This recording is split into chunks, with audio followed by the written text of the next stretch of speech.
L'équipe de France retrouve ses marques en se qualifiant pour les huitièmes de finale. Prochain rendez-vous mardi contre l'Espagne qui a fait sensation depuis le début du mondial. Les Bleus reprennent le chemin de l'entraînement. Il leur faudra faire un sans faute. La Gay Pride avec déjà un air de campagne présidentielle, un mot d'ordre, l'égalité en 2007 avec à la clé l'adoption et le mariage pour des couples du même sexe, de nombreuses personnalités socialistes dans le cortège et un char UMP. En Somalie, un journaliste travaillant pour une chaîne britannique a été abattu alors qu'il couvrait une manifestation des islamistes à Mogadiscio, un assassinat que déplore le nouveau pouvoir en place. Les commémorations de la bataille de Verdun avec ces témoignages inédits, des journaux écrits au jour le jour par les poilus eux-mêmes qui racontent l'horreur des tranchées. Et puis l'évangile de Judas que l'on croyait définitivement disparu, un manuscrit datant du IIIe siècle qui réhabilite Judas, un document unique exposé en ce moment même près de Genève. L'original sera rendu à l'Égypte en 2009. Madame, Monsieur, bonsoir. Le mondial pour commencer ce journal. Après le soulagement, les Bleus n'ont marqué qu'une courte pause, le temps de savourer leur victoire. Et déjà, ils se préparent à la prochaine étape, le match contre l'Espagne. Raymond Domenech se dit confiant. Les Bleus veulent croire en leur chance. Manuel Tissier, Vincent Bouffartig. Le premier tour est derrière eux. Maintenant, les Bleus roulent vers l'Espagne. Rentrés la nuit dernière de Cologne à 3h30, les Français sont déjà tournés vers mardi prochain. Mais surtout pas soulagés. Je ne voudrais pas qu'on parle de soulagement comme si on avait fait, je veux dire, ça y est, on a fait notre Coupe du Monde. Non. On avance, l'objectif c'est pas de s'arrêter. Donc il n'y a pas de soulagement. Le soulagement, on l'aura si on en a un, ça sera le 9 juillet au soir. Dans un avenir plus proche, les Bleus vont retrouver Zidane. Le capitaine s'est entraîné avec les remplaçants aujourd'hui.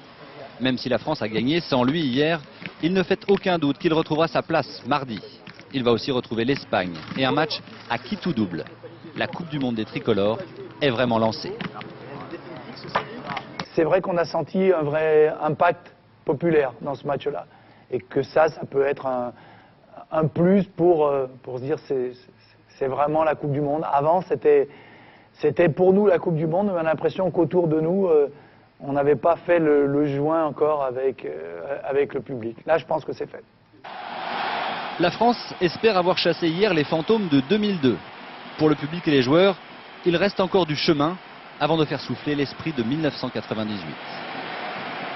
Depuis le début du tournoi, on attend de savoir ce que l'équipe de France a dans les jambes et dans le cœur. Hier soir contre le Togo, les 2 buts marqués par Vieira et Thierry Henry ont redonné des couleurs aux Bleus, mais les Français ont tout juste rempli leur contrat pour se qualifier. Quels sont leurs points forts, quelles sont leurs faiblesses avant d'aborder les matchs éliminatoires de huitièmes de finale? Julien Benedetto. À vaincre sans péril, on triomphe sans gloire. Pour les Bleus d'hier, point de triomphe, juste un ouf de soulagement. On a peine à y croire, mais il faut bien l'avouer, la France a tremblé contre le Togo. Comment oublier ces 60 minutes d'un football maladroit, durant lesquelles les Bleus étaient tout bonnement éliminés de la Coupe du Monde. Dans ces conditions, les 2 buts français, anecdotiques dans une autre vie, ont le goût de l'espoir. Mais à l'heure d'un bilan provisoire, les supporters doivent quand même se creuser les méninges pour trouver des signes d'encouragement pour la suite. Les Bleus ont une défense de fer, un seul but encaissé en 3 matchs, à confirmer toutefois contre l'Espagne et son attaque de feu. Des occasions à l'appel, une réelle capacité à créer le danger chez l'adversaire. Voilà l'autre raison d'y croire malgré tout. Il faut maintenant que les Henry, Trezeguet et autres Ribéry ajustent la cible. Rêvons aussi que l'odeur d'un huitième de finale explosif contre l'Espagne réveille l'orgueil d'un Zidane de retour ou titille l'ego de certains Bleus critiqués par la France du foot. Finalement, le plus grand mérite de cette équipe est d'être toujours en vie. Au diable le panache oublié d'une qualification pénible. Avec ces Bleus-là, le bonheur est dans l'après. Et qu'en disent les supporters rassemblés hier soir devant des écrans géants dans les grandes villes de France? Ils ont tremblé, puis laissé éclater leur joie. Ils ont retrouvé leur équipe désormais capable du meilleur. La France à la fête, Mathias Sillion, Emmanuel Morel, Nicolas Rançon. Hier soir, il y avait un village en France où la victoire des Bleus n'était pas souhaitée par tout le monde. Poiré-sur-Vie supportait Richie Forson, arrière gauche du Togo, et du club de la commune qui évolue en division d'honneur. À la mi-temps, les quelques supporters tricolores n'ont pas le moral. Je je pense que si on continue comme ça, on n'est pas qualifié. Je suis très content pour Richie, on ne l'a pas vu beaucoup, mais qui a très bien fait son travail pour défendre très bien sur ce qu'il a eu à faire. Votre cœur est toujours français là? Limite avec ce que j'ai vu en première mi-temps. Allez Togo! Allez Togo! En jaune ou en bleu, les supporters étaient les bienvenus dans ce bar togolais de la capitale. Toujours pas de but pour la France, toujours la même inquiétude. 0-0, ils sont éliminés, oui, c'était naze. Parce que depuis 2 matchs, ils devaient jouer comme ça. Mais attendons la deuxième mi-temps. Au stade Charletti à Paris, les minutes passent. Les occasions s'enchaînent. Mais les attaquants tricolores sont toujours aussi fébriles. Les supporters se désespèrent. Et puis enfin, à la 55e minute, la délivrance. Patrick Vieira puis Thierry Henry qualifient la France pour les 8e de finale. Super match, super ambiance, ça fait plaisir et vive Thierry Henry quoi. C'est assez énorme, perso j'y croyais vraiment pas et c'est la victoire au bout. Maintenant, je suis super content, c'est génial, on est en 8e de finale, faut pas se voiler la face non plus, on finit 2e. La finale est en effet encore loin, mais c'était déjà la fête sur les Champs-Élysées hier soir, comme si les supporters des Bleus n'étaient pas sûrs d'avoir une autre victoire à célébrer. Et les Français ont à peine 3 jours pour se préparer à affronter l'Espagne. L'Espagne qui a remporté ses 3 matchs du premier tour. Une équipe rajeunie qui a fait très forte impression. Aaron Tanzit. De jeunes loups affamés de victoire. C'est ce qui attend les Français mardi soir. Dans ce mondial, l'Espagne, c'est 3 matchs, 3 succès, 8 buts inscrits. Meilleure attaque du tournoi. Impressionnante Espagne bourrée de talent et de jeunesse. Pratiquant un football à vous mettre sans dessus-dessous.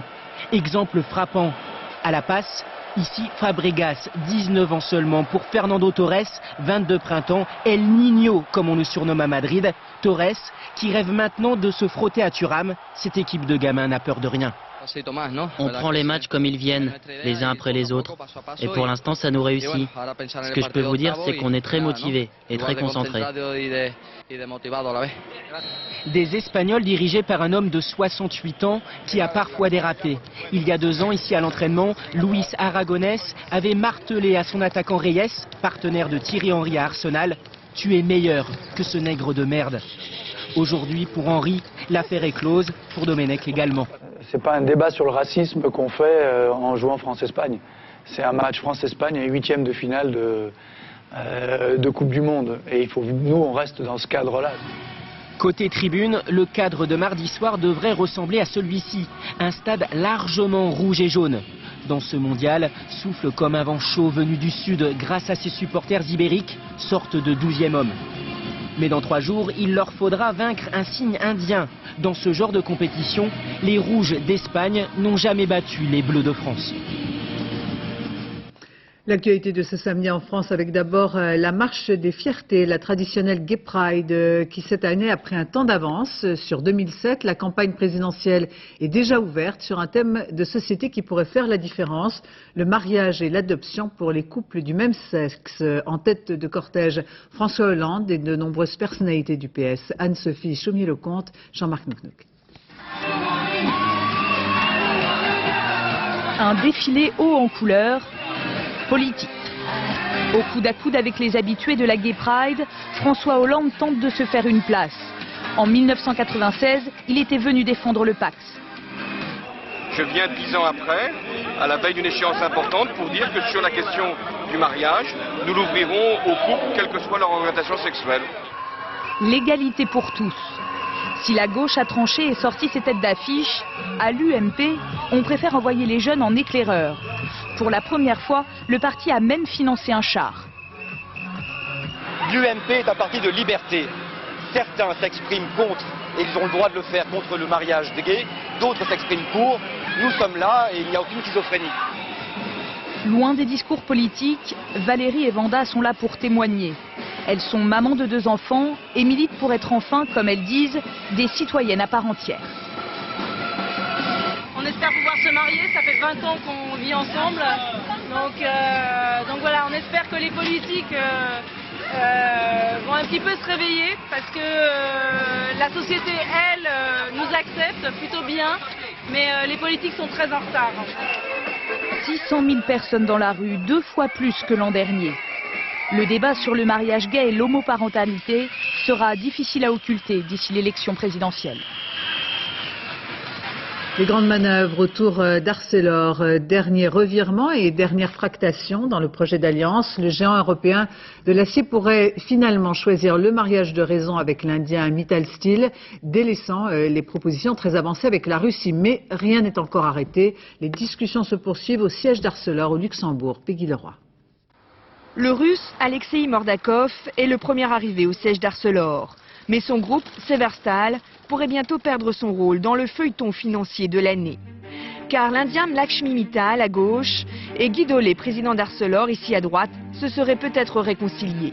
Pourtant, cela fait 5 mois que ces deux hommes se déchirent. 5 mois que Guy Dolé repousse férocement l'offre hostile de rachat proposée par le groupe indien Mittal Steel. Guy Dolé a même fiancé Arcelor le mois dernier au groupe russe Severstal, histoire de décourager définitivement les ambitions de Mittal.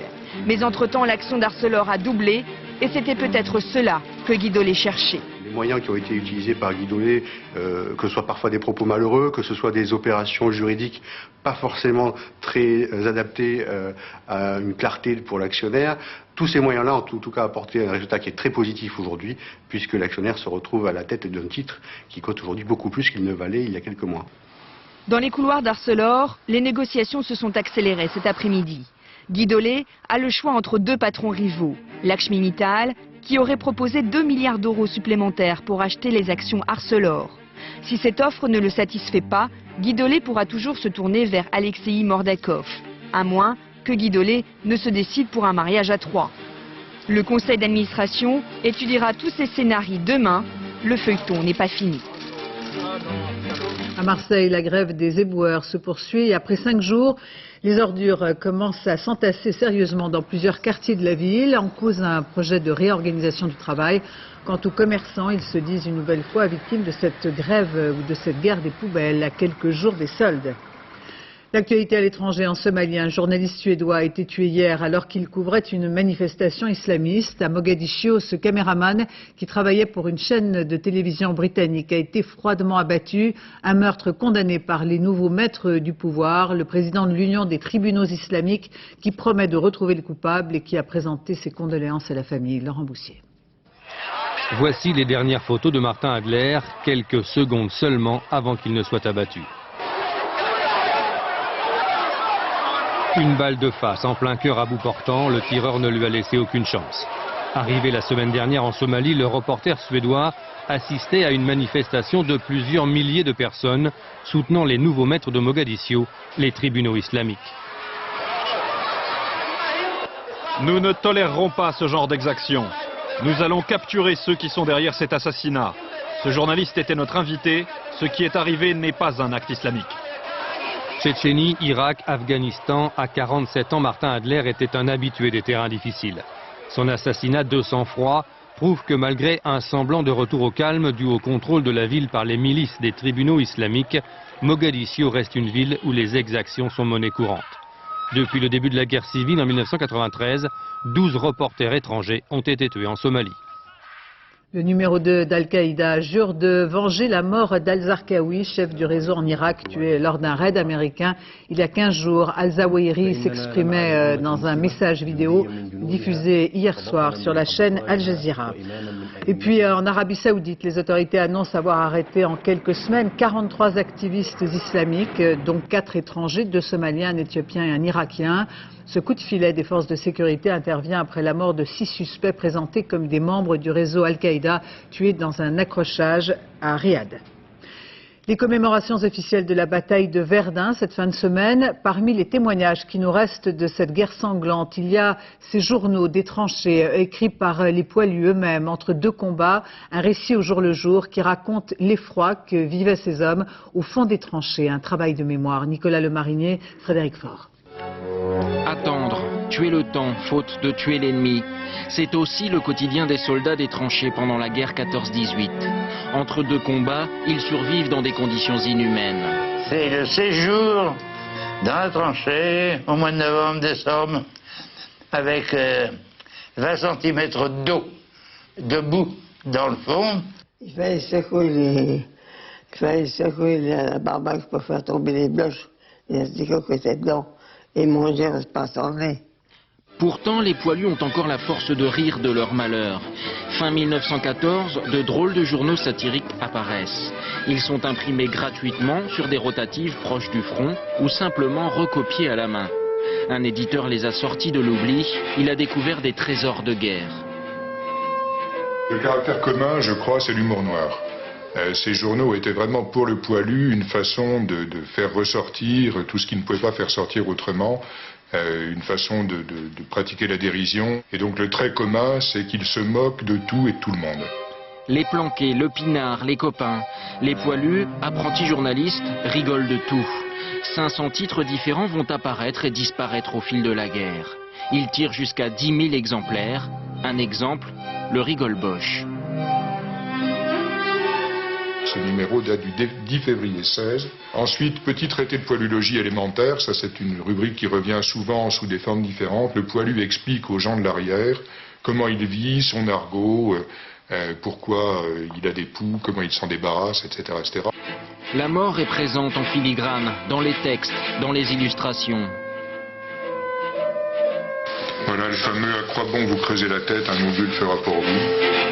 L'horreur, on la tourne en dérision pour ne pas traumatiser les familles qui reçoivent parfois ces journaux par la poste.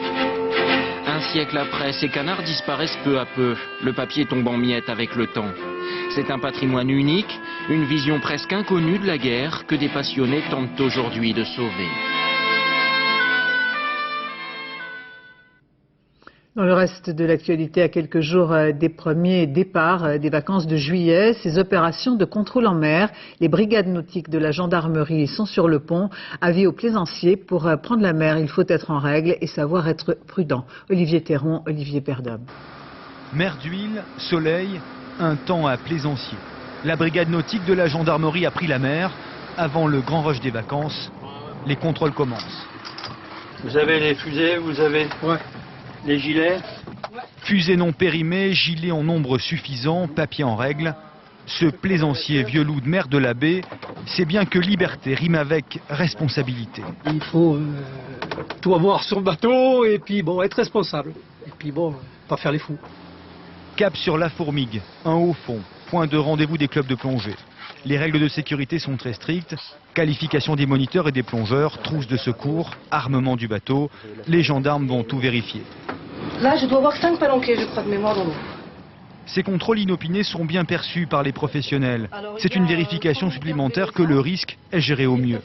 C'est très important pour nous, et puis d'une part que ça rejaillisse sur l'ensemble de la profession, puis en plus que ça contribue à réduire le nombre d'accidents, réduire le nombre d'incidents, qui eux, ils sont une très très mauvaise publicité pour nous. Sur la vedette, les gendarmes s'équipent. Les clubs de plongée se contrôlent aussi sous l'eau. En fonction des qualifications, les plongeurs ne doivent pas dépasser certaines profondeurs. Les gendarmes suivent les bulles et veillent que tout se passe bien. On est allé vérifier, parce que les baptêmes c'est jusqu'à 6 mètres de profondeur. Et bon, alors c'était un petit plongeur, un plongeur niveau 1. Alors comment on le sait? Voilà, on a une planchette, on pose la question, on l'écrit, on nous répond. Déjà, la vedette repart vers des jet skis. De nouveaux contrôles, encore de la prévention, pour que tous ceux qui prennent la mer laissent les risques à terre. L'île de Léron est reliée depuis 40 ans au continent, un passage gratuit depuis les années 90, au point qu'aujourd'hui, les voitures envahissent l'île au beau jour, ce qui n'est pas du goût de tous. François Privat, Stéphane Alérang. Il vient de fêter ses 40 ans. Avec ses 3027 mètres, le pont d'Oléron reste l'un des plus longs viaducs de France. Une technique de construction révolutionnaire pour l'époque a fait parler de l'ouvrage dans le monde entier. Yvon Neveu avait 18 ans. Il travaillait alors sur le chantier comme comptable maîtreur. À cette époque-là, c'était pas 35 heures. Au contraire, même il y a des équipes de terrassiers qui faisaient grève parce qu'ils ne travaillaient que 10 heures par jour au lieu de travailler 14 heures comme les autres. Comme ils étaient payés à l'époque à l'heure, donc il fallait beaucoup d'heures pour faire énormément d'argent à la fin du mois. Le péage du pont a disparu en 1991. Et depuis, les mois d'été sont synonymes de bouchons. 25 à 30 000 véhicules par jour envahissent le réseau routier. Et pour les élus, les aménagements de la voirie n'apportent plus de solution. Quelle est la station balnéaire sur les bords de l'Atlantique où il n'y a pas autant de circulation, ou quand vous allez l'hiver tout simplement à la montagne, eh bien vous faites des heures et des heures de queue pour pouvoir arriver à la station. Plusieurs associations réclament le rétablissement d'un péage qui, selon elles, aurait pour conséquence de filtrer l'accès à l'île. Un argument loin de convaincre insulaires et touristes. Pour moi, c'est pas une solution. Non. Si on filtre... Bon, après, pour le commerce d'ici, je pense que ça serait pas une bonne chose. Je ne pense pas que même en payant, en revenant au prix comme c'était avant, que ça change beaucoup de choses. La loi permettrait de rétablir un péage sous forme de taxe écologique, une écotaxe de 3 € qui, selon les maires de l'île, opposés à cette solution, n'aurait aucune conséquence sur la circulation. À quelques jours des soldes, on prépare les vitrines. Les commerçants ont compris aujourd'hui que la décoration compte autant que les produits pour décider les clients. Des magasins qui font peau neuve, le look est devenu un argument de vente. C'est ce qu'a compris cette jeune femme qui a créé sa propre société pour conseiller les commerçants. Nicolas Lemarinier, Olivier Robert. Alors, dans chaque boutique, vous avez des zones plus ou moins vendeuses. Donc, par Quand exemple... Béatrice Quérette entre dans un magasin, la première chose qui l'intéresse, c'est la décoration. Parce qu'évidemment, on a envie de visiter, on est curieux. Elle est intarissable. Normal, c'est son métier. La jeune femme est ce que l'on pourrait appeler une relookeuse de boutique. Elle vous explique par exemple comment un simple cintre peut augmenter les ventes. Plus les cintres sont agréables à toucher et plus on va les garder en main. C'est-à-dire qu'on a constaté que si le cintre est agréable, on va le garder en main 20% de temps de plus. 20% de temps en plus, ça veut dire qu'on va avoir beaucoup plus de chances d'essayer le produit et donc beaucoup plus de chances de l'acheter. La solution, des cintres en velours. Le toucher, la vue, l'ouïe, la jeune femme explique aux commerçants qu'il faut mettre les sens du client en alerte pour l'amener devant les produits. Ici, ce qu'on a fait, c'est qu'on a mis des espèces de bulles de gomme. Donc quand on passe dessus, eh bien, on est un peu déséquilibré, on s'arrête et du coup on regarde les produits dans le frigo. Selon des études américaines, un achat est motivé aux 2/3 par l'impression que donne la boutique. Dans ce magasin de cosmétiques pour hommes, doit-on d'ailleurs encore parler de boutique? On ne crée pas une boutique, on crée un système de fonctionnement des services aux personnes qui vont venir acheter dans la boutique. Donc tout d'abord, évidemment, existe une marque et ensuite on fait en sorte que tout tourne autour du service à la personne. La présentation est soignée, verdict de notre consultante. Donc j'ai tout à ma vue, je vois toute la gamme de produits et en plus, tout est souligné par des onglets qui signalent le type de produit que j'ai en face de moi, donc c'est très clair. Un autre magasin, un autre sujet d'étude pour Béatrice Quérette. L'agencement des boutiques est une activité en pleine expansion. De quoi faire mentir l'adage, désormais le flacon compte autant que l'ivresse. Aux Deux-Alpes, les foot VTT se retrouvent ce week-end. Plusieurs milliers d'amateurs venus des 4 coins de France. Ils participent à toutes sortes de randonnées avec cette particularité de taille. Ils ne font que de la descente. Il faut s'accrocher. Denis Sébastien, Thierry Simonet. Monter sans effort pour se consacrer ensuite entièrement à la descente. On y pensait surtout l'hiver. Désormais, une fois la neige disparue, on l'envisage aussi l'été. Les remontées mécaniques s'adaptent, car pour ces cyclistes, pas question de donner un coup de pédale pour grimper. Jamais. C'est trop fatigant. Ah ouais. C'est l'intérêt, c'est de faire que de la descente, que du pilotage et pas de souffrance.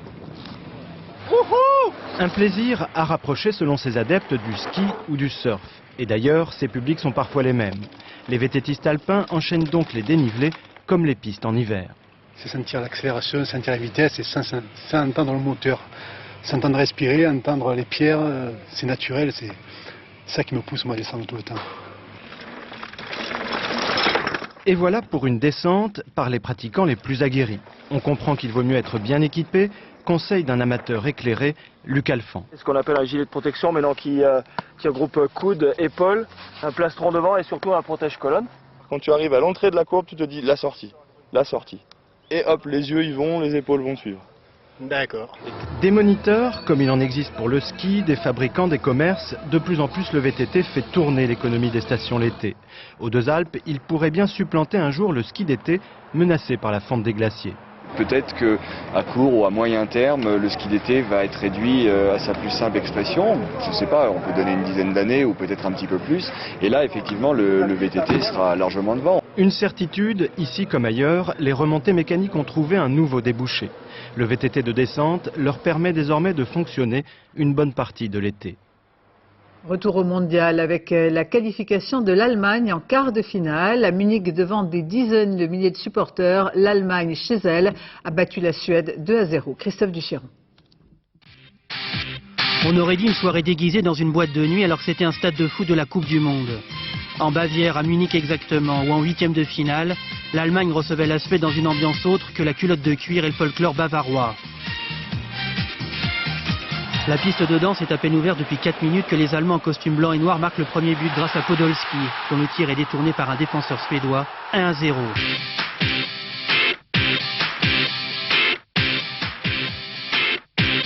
À la vérité, les Allemands entament le début de match à un rythme endiablé. Klose donne intelligemment à Podolski qui inscrit son deuxième but de l'après-midi. En moins de 12 minutes, l'Allemagne a déjà quasiment emballé l'affaire, alors que la séance des slows n'a pas encore démarré. Pour faciliter un peu la tâche des Blancs, l'arbitre brésilien expulse avec le sourire et grande sévérité le Suédois Lucic. Pendant près d'une heure, les jaunes vont jouer à 10, sans démériter. Une preuve que ça n'était pas leur jour, ils ratent un pénalty en deuxième période. Et voilà comment Larsson, un demi-chauve, a déçu une fausse blonde à lunettes.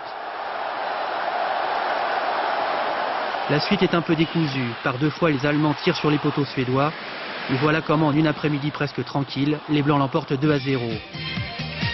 Ils se qualifient sans trembler pour les quarts de finale. Il faut donc prévenir les riverains allemands qui apprécient le calme que l'équipe d'Allemagne est partie pour faire du bruit.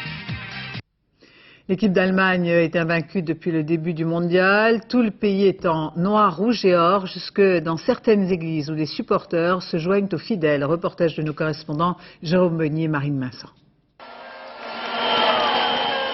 Aujourd'hui encore, l'Allemagne a vibré avec les exploits de son équipe nationale. Tout le pays est en noir, rouge et or. Sur toutes les grandes places et jusque dans les églises. Dans cette paroisse de Hambourg, le Saint-Esprit semble bien cohabiter avec l'esprit du foot. Depuis 3 siècles, jamais Saint Paul n'avait entendu des incantations aussi ferventes. Pour le jeune pasteur de ce quartier déshérité, il s'agit aussi de canaliser l'excitation provoquée par les matchs. Les jeunes du quartier peuvent voir que l'atmosphère est ici très différente de ce qu'ils vivent à quelques mètres dans la rue, avec beaucoup d'alcool, d'amusement, mais aussi de violence. Spectacle familial où personne ne trouve de contradiction entre religion et sport. Ça crée des liens entre les gens et ça les rapproche de l'église. À chaque nouvelle victoire, les Allemands sont un peu plus fous de leur Mannschaft qui poursuit son parcours sans faute. L'Allemagne sera championne du monde. L'Allemagne sera numéro 1, je te le jure. Ici, on se prépare à une nouvelle soirée de liesse bien arrosée. L'Allemagne qui s'est donc qualifiée en quart de finale cet après-midi. Voici pour les autres matchs. En piste, l'Argentine qui affrontera ce soir le Mexique. Demain, Angleterre, Équateur et Portugal, Pays-Bas. Lundi, l'Italie qui jouera face à l'Australie. La Suisse face à l'Ukraine. Mardi, Brésil, Ghana. Et bien sûr, le prochain rendez-vous des Bleus pour le match contre l'Espagne. En rugby, la France termine sa saison sur une belle victoire. Elle a battu l'Afrique du Sud 36-26 au Cap. En test match, le 15 de France, vainqueur du tournoi des 6 nations, a enchaîné les victoires. En 11 matchs, 10 succès et une seule défaite. Et puis du tennis, enfin, avec la finale du tournoi ATP à Nottingham. C'est le Français Richard Gasquet qui a battu le Suédois Björkman 6-4, 6-3. Il est le premier joueur à conserver son titre sur le gazon de Nottingham. Richard Gasquet qui jouera au tournoi de Wimbledon de lundi au premier tour contre le Suisse Roger Federer. Il date de la préhistoire. Ce sont sans doute les premiers bijoux fabriqués par l'homme, des parures de coquillages vieux de 100 000 ans. C'est ce qu'indique une nouvelle étude publiée ces jours-ci. Nicolas Châteauneuf, Hervé Poteau. Elle est l'une de ces aventurières du temps qui n'a qu'une obsession, retrouver le lointain passé de l'humanité. Et quand Marianne Van Aren arpente les couloirs du Muséum d'histoire naturelle de Londres, ce n'est pas pour les dinosaures qui les peuplent, mais pour les innombrables trésors qui dorment au sous-sol dans les gigantesques réserves. C'est là, avec ses confrères, qu'elle a découvert ces vestiges, un crâne, des objets, ramenés il y a 70 ans d'une fouille en Israël. Et à l'intérieur d'une boîte, cachée dans une autre boîte, 2 petits coquillages percés. Ils n'ont l'air de rien, ils sont pourtant inestimables. Voici les plus anciens bijoux de l'humanité jamais découverts, leur âge près de 100 000 ans. Nous avons trouvé que ces coquillages étaient perforés et vraisemblablement utilisés comme objet de parure. On a pu montrer ça d'une part parce que le site est assez éloigné de la côte et donc ils ont dû être apportés par les hommes dans le site. Et ensuite, le type de perforation qu'on rencontre sur ces 2 coquillages est rare. En poursuivant leurs recherches, les archéologues ont trouvé un autre coquillage du même type, cette fois au Musée de l'Homme à Paris. Les scientifiques sont en émoi, car ces jolis coquillages sont la preuve que notre ancêtre, Homo sapiens, possédait une forme de culture et d'art il y a 100 000 ans, alors que les récentes estimations tournaient autour de 40 000 ans. Un tournant dans l'évolution de l'humanité pour les paléo-anthropologues. L'Homo sapiens, l'homme moderne, se distingue en effet par ce genre de manifestations artistiques qui sont aussi bien le décor de son propre corps que la projection de ses pensées, de ses idées, de ses fantasmes peut-être, mais aussi de sa conception du monde sur des objets mobiliers ou des parois immobilières. Les peintures de la grotte Chauvet ont été réalisées 70 000 ans après les premières parures de coquillages. Une longue période pendant laquelle nos lointains ancêtres ont développé l'art, la musique, le langage, pour aboutir à ce qu'est aujourd'hui l'humanité. Autre découverte, il s'agit d'un manuscrit qui daterait du IIIe siècle après Jésus-Christ, 33 pages écrites sur papyrus. C'est l'évangile de Judas que l'on croyait disparu. Ce document unique est exposé en ce moment près de Genève. Son intérêt est multiple pour les théologiens. Eh bien, il ne modifie pas le dogme. Pour les autres, il réhabilite Judas. Le document original sera rendu à l'Égypte en 2009. Geneviève Moll, Jean-Louis Moulin. Le baiser de Judas, qui vend Jésus aux Romains, aurait été mal interprété par les évangiles canoniques, selon le texte que vient de traduire le professeur Kessler et qui est exposé à la Fondation Martin Bodmer, près de Genève. Jésus lui demande de lui rendre le service de vendre son corps pour que son corps soit détruit. Et une fois que le corps est détruit, son âme et son esprit sont libérés. Le manuscrit, découvert par des paysans en Moyenne-Égypte en 1978, a connu de multiples tribulations avant d'être acheté par une antiquaire suisse. Grâce au fonds du National Geographic, elle a pu le confier à la restauratrice de la Fondation Bodmer. Le papyrus était dans un tel état qu'il a fallu procéder comme pour un puzzle. La seule chose qu'il y avait à faire, c'était de séparer les différentes couches du bloc et de garder les couches les unes avec les autres, si vous voulez. On savait seulement alors qu'il s'agissait d'un texte copié en 280 après Jésus-Christ en copte, la langue des premiers chrétiens de l'Égypte. C'est le professeur Kessler qui l'a identifié. On croyait cet évangile de Judas perdu depuis sa condamnation en 180 par saint Irénée, l'un des pères de l'Église. Quand à un certain moment j'ai pu voir la page finale, le titre était tellement clair, c'était heureusement, il n'était pas trop maltraité. Alors on pouvait lire évangile de Judas, tout simplement. Cet évangile est hérétique selon l'Église. Il ne change donc rien au dogme, mais il témoigne, auprès de l'évangile de Jean ou de celui non reconnu de Thomas, que possède aussi la Fondation Bodmer, de l'exceptionnelle diversité des croyances dans les débuts du christianisme. Cinéma avec Le voyage en Arménie de Robert Guédiguian. Le cinéaste marseillais d'origine arménienne délaisse pour une fois l'Estac pour s'interroger sur l'identité. Pascal Deschamps, Jacques Gérard. Qu'est-ce qu'il a encore fait, ton père? Il est parti. En Arménie. Oh. Quand son père part soudain en Arménie, le pays qu'il a vu naître pour y finir ses jours, Anna décide d'aller à sa recherche. Un coup de tonnerre dans la vie de cette femme, cardiologue à Marseille, soudain confrontée à ses origines, au contact des Français d'Arménie, retournés là-bas. Je ne sais même pas s'il y a encore de la famille ici. Quelle importance. Désolée, je n'ai pas le sens de l'identité, ça m'intéresse pas. L'arménité, c'est pas son problème. Elle a franchi d'autres barrières qui étaient fille d'immigrés arméniens, cordonniers.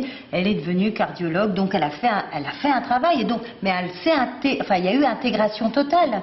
Quand il y a des problèmes identitaires, c'est surtout, avant tout, comme il y a actuellement en France, c'est parce qu'il n'y a pas possibilité de trouver une place. Moi, Anna. Et vous? Malou. Anna va peu à peu tomber amoureuse d'un pays et des gens qui s'y battent, se débattent pour survivre 15 ans après l'indépendance. Je te montre ma maison, je te montre ma famille. Je veux que tu fasses la connaissance. Et chemin faisant, elle va découvrir cette partie d'elle-même qu'elle avait enfouie. J'aime pas qu'on force la main. On est tous d'un point de vue universel identique. Mais je crois qu'on a besoin que cet universel existe dans des formes particulières. Et je pense que l'identité, c'est pas quelque chose qui est forcément régressif, sectaire, du côté des racines. C'est aussi un projet d'avenir. L'identité, je la construis, l'identité. Et puis, allez, vous pouvez me le dire. Il n'y a personne, je ne le répéterai pas. Vous ne vous sentez pas un peu arménienne ici? Un film comme une invitation au voyage. Je me sens bien. Dont on revient apaisé. C'est la fin de ce journal. Je vous remercie de votre attention. À suivre la météo. Laurent Romeshko, 20h50, Fort Boyard. Excellente fin de soirée sur France 2. J'aurai le plaisir de vous retrouver demain dès 13h.